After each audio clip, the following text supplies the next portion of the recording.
Welcome back everybody to Razzpuyting Gaming Presents. This is another video in the series of tips and tricks and guides to Miasma Chronicles. This time I'm doing an official tips and tricks guide to the game and how to help yourself get through Alpha Editor with full tactical being turned on. In the easy difficulties, you can just play through the game. You can't almost not get killed. You can charge into battle, not worry about cover, any of those kinds of things. But on the hardest difficulty with the Iron Man mode set, that's Alpha Editor with full tactical, you're going to need some help and guidance, and this is where I'm coming in. So first thing to know, number one tip, bottles are your best friend. So glass bottles in this game can pull an enemy away from where they're stationed and move them to a spot where you can silently kill them. When enemies are standing together, when you highlight on them, you'll see a red line between them to another enemy. That means they're seen by that enemy. So if you kill them, you will alert all the enemies. So on the higher level difficulties, you definitely need to be stealth killing as many of the enemies on the periphery that you can before you jump in guns blazing. So glass bottles are the tool to do that with. You can pull the enemies out of cover or out of sight of their compadres. And when you throw the glass bottle or when you line it up for a throw, you'll see a dotted line of where the enemy is going to go. As long as the dotted line is blue, they will not see you and you can pull them to that spot. If the dotted line is red, you do not want to throw it there because they will see you and be aware and you won't be able to ambush and silently kill them. All right. Number 2, Call of the Grabber is OP. That is a miasma power. You get it after the first mini boss of the game, and it allows you to call a witch doctor into the field of battle on your side. And the thing about the witch doctor is that they will heal your team, obviously one member at a time, up to full health every turn for 4 turns. So it's super powerful. They're more powerful than any healing item you will have. Plus, as a side note, they wind up being a side target for the enemies to focus on rather than your team of 3. So anyways, it doesn't cost a lot of kilowatt power, and it's without a doubt the best miasma power in the game because it allows you to get another combatant on the ground that will fully heal. And if your team is fully healed, the witch doctor will attack the enemy. So that works pretty good. And if you get high enough kilowatt power, you can call them multiple times during the battle, all to help keep you alive and kick ass on the enemy. All right, number 3, Overwatch is a very, very good skill. One of the best skills in the game. It allows you obviously to watch over a large area of the map, and when enemies run into that area, you will attack them. And the thing about Overwatch in this game, Miasma Chronicles, is that every enemy on a single turn that runs through your area, you will shoot at them. So it's not just one enemy, and it's not just the first enemy, it's every enemy. And that's as long as you don't get hit on the enemy's turn or attacked on the enemy's turn, you will do that. So with your team of 3, you can line up all 3 of them to overwatch like a doorway or something where you're trying to funnel the enemy through, and you can get 3 shots on every enemy that comes through that door, which will vastly damage them if not kill them. Now, the actual damage your weapons do is less in Overwatch mode than if it's a full attack, but still, it's pretty good. It allows you to hit a lot of enemies. And the other thing about Overwatch is when you hit enemies, for the most part, and not with every enemy, but for the most part, those enemies will not attack that turn. They will just go to cover, which gives you another turn not to be attacked by them and to be able to attack back. So Overwatch is a skill you need to have each of your team members pick up as soon as they can. Number 4, damage over time skills are of high value in this game. So the fire and acid dot abilities in this game are very, very strong. So the acid will peel away 1 level of armor off the enemy every single turn, plus do 30 points of damage to them every single turn. And that lasts for 3 turns. That's 90 free points of damage, and you're stripping away the armor, which allows you to do better DPS to them when you actually attack them. Similarly, fire is a damage over time ability that does 30 points of damage. It doesn't have the armor stripping away ability, but again, it's a dot. It's another 90 free points of damage.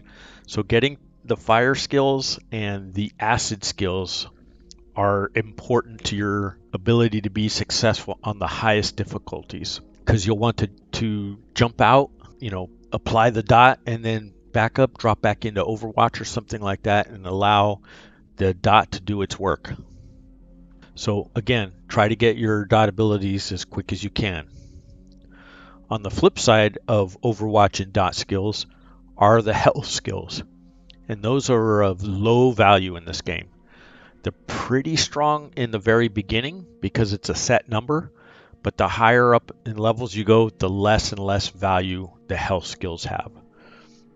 So during my playthrough and getting my platinum trophy on alpha editor difficulty with the full tactical turned on, I didn't get the health skills until I had all the offensive abilities I wanted, and then I put some points into the health bins because I had some extra skill points. So you have to be careful of that. Similarly, armor skills in the game have some value. They're a little bit better than the health skills, but the farther you go in the game, the more enemies you will meet that have armor stripping abilities. So the armor will come off pretty quickly. That being said, it's better to spend some points there when you have some extras. But again, the dot abilities in Overwatch are much more important to your success. All right, number 6, cooldowns. So a bunch of your abilities, like your dot abilities and Jade's turret ability, have cooldowns for a number of turns. Those turns only count while you are in actual combat. So while you're exploring the map, the cooldown counters do not move forward, and when you're in ambush mode, the cooldown counters do not move forward. So while you're sneaking around the battlefield, picking off the guys around the outside, killing them, your CDs are not kicking down. So you need to pay attention to that. They only run down during actual combat. So it does make some sense, if the battlefield provides you the area to do this, is when you get down to one enemy and he's maybe at half health or less, is to just retreat, do a full retreat, 2 full movement points away, because he's not going to heal, and that allows another turn to pass in which your cooldown can tick off, so you can get them all fresh and ready to go for the next battle if you can do that. Now, the battlefield, of course, has to allow you the room to maneuver around it without getting shot up too much by the enemy. But that is something you want to pay attention to. So that's a good way to manage your cooldowns while you're in combat. Number 7, and while I mentioned AP in this game, action points, operate a little bit differently than a lot of CRPG, TRPG kind of games. So you always only have 2 AP, action points. Once you attack, if you attack first with a weapon, you lose your remaining action point. So your 2 action points can be used for a utility and for movement, or movement and attack, or utility and attack. But attack always needs to be the second thing, and that's pretty similar to most RPGs and CRPGs, TRPGs. That's kind of how it goes. The classical role-playing games, tactical role-playing games generally work that way, that once you attack, any remaining action points you have are wasted. So on a side note to action points, there are some attacks, they're not gun attacks, weapon attacks, that do not count as an attack, and you can actually do them first and then move, or do them first and then do an actual weapon attack.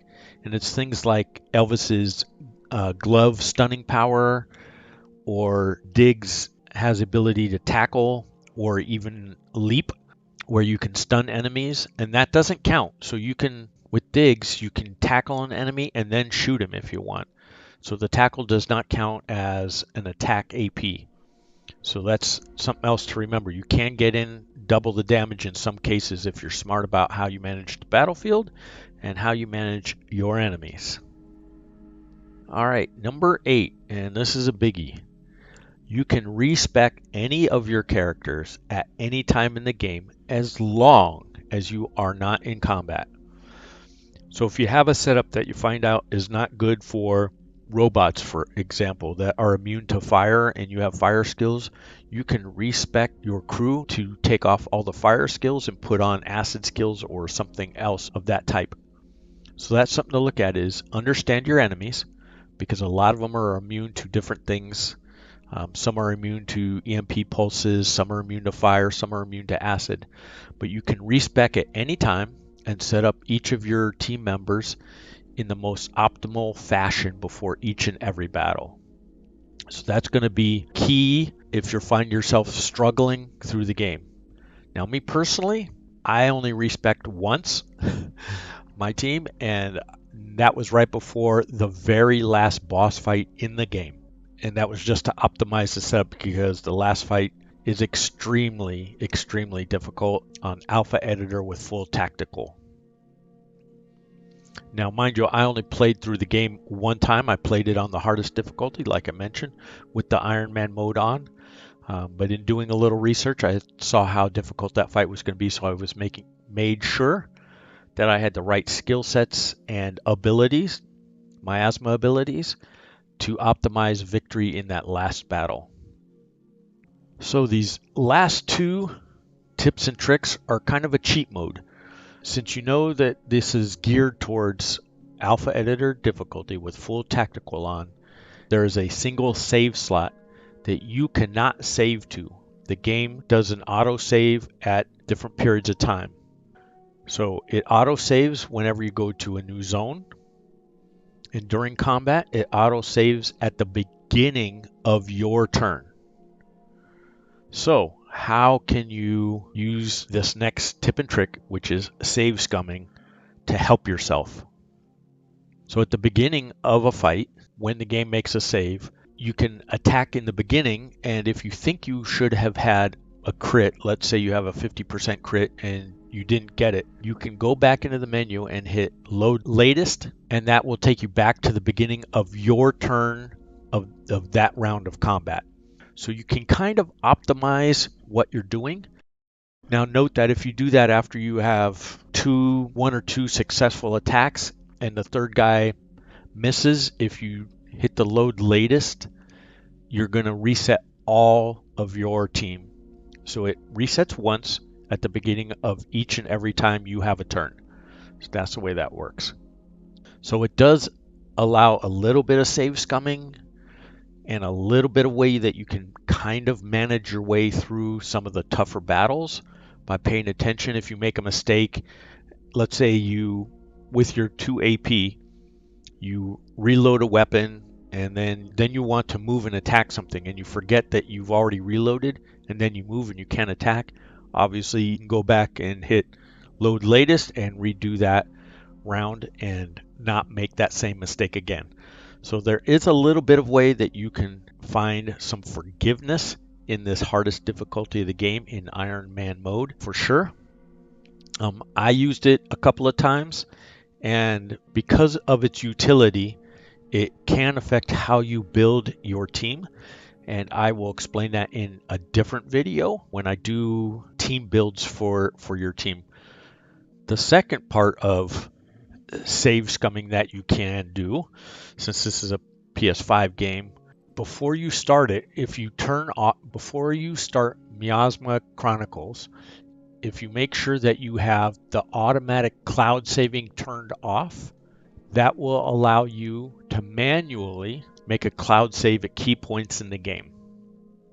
So again, if you zone into an area where you know you're going to have a tough fight, if you exit out and manually move those save files to the cloud, then you can come back to that if something disastrous happens.